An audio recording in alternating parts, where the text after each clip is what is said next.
चूम ने अविनाश को किया एक्सपोज। अविनाश की सच्चाई उसके ही मुंह पर लाकर रख दी सामने।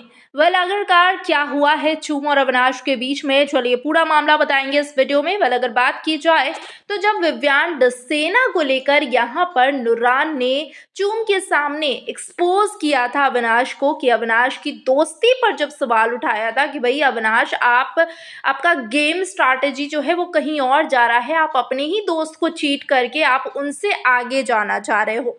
ऐसे में यहाँ पर अविनाश को लेकर विवियान से चूम दरांग ने बातचीत की, जहां चूम ने विवियान को सारी चीज़ों को समझाने की कोशिश की, विवियान को सही रास्ता दिखाने की कोशिश की और विवियान को एक सही रास्ते पर चलने का एक सजेशन दिया।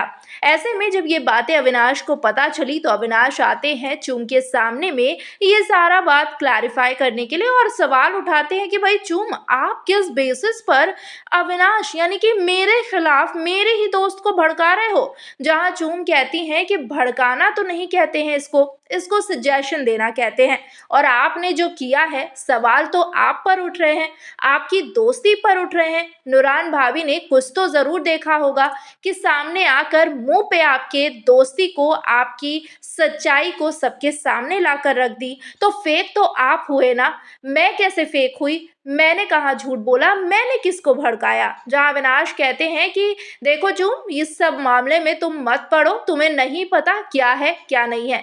तो जहां पर चूम कहती है कि ये घर का मामला है, ये पूरे घर का मामला है और मैं क्यों ना परूं।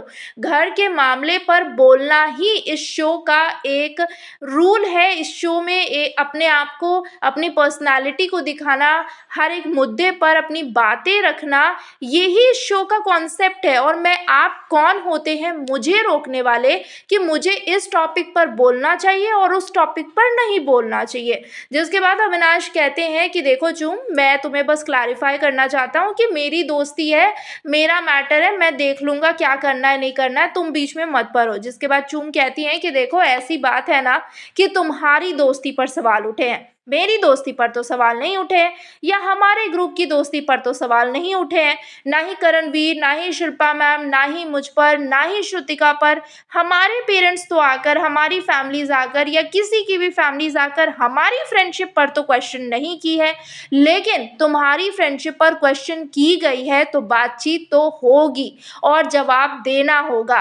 और चूम यहाँ पर बहुत ही बेहतरीन तरीके से इस पूरे टॉपिक को क्लैरिफाई करते हुए अविनाश को मुंह तोड़ जवाब देती है। साफ तौर पर कहती है कि आप फेक हो अविनाश, और आपके मन में काला है अपने दोस्त को लेकर, इसी वजह से आप मुझसे ये सब क्लैरिफाई करने आए हो, मुझे ये सब बोलने आए हो कि भाई मैं इन टॉपिक्स पर बात ना करूं, मैं इन टॉपिक्स पर कुछ बोलूं ना, जबकि आप कोई नहीं होते हो। जैसे आप मेरे दोस्तों के टॉपिक्स पर बोल सकते हो, वैसे मेरा भी पूरा हक बनता है कि इस घर में, इस घर के लोगों के टॉपिक्स में मैं बोलूं, मैं अपनी राय रखूं, और आप इन चीज़ों में नहीं पढ़ सकते हो। वेल कहना गलत नहीं होगा, लेकिन चूम ने बहुत दिनों के बाद बहुत ही फैक्ट वाले बातों पर अपना जो स्टेटमेंट दिया है, अपनी जो बातें रखी है, वो 100% करेक्ट है, जेन्युइन है। और खुद अविनाश को भी चूम का ये मुंह तोड़ जवाब सुनकर बहुत ही जोर का धक्का लगा है। क्या कहना चाहेंगे आप? कमेंट सेक्शन में ज़रूर शेयर करें। और चूम का ये बहुत ही ज़बरदस्त अंदाज आपको कैसा लगा है, कमेंट में ज़रूर बताएं।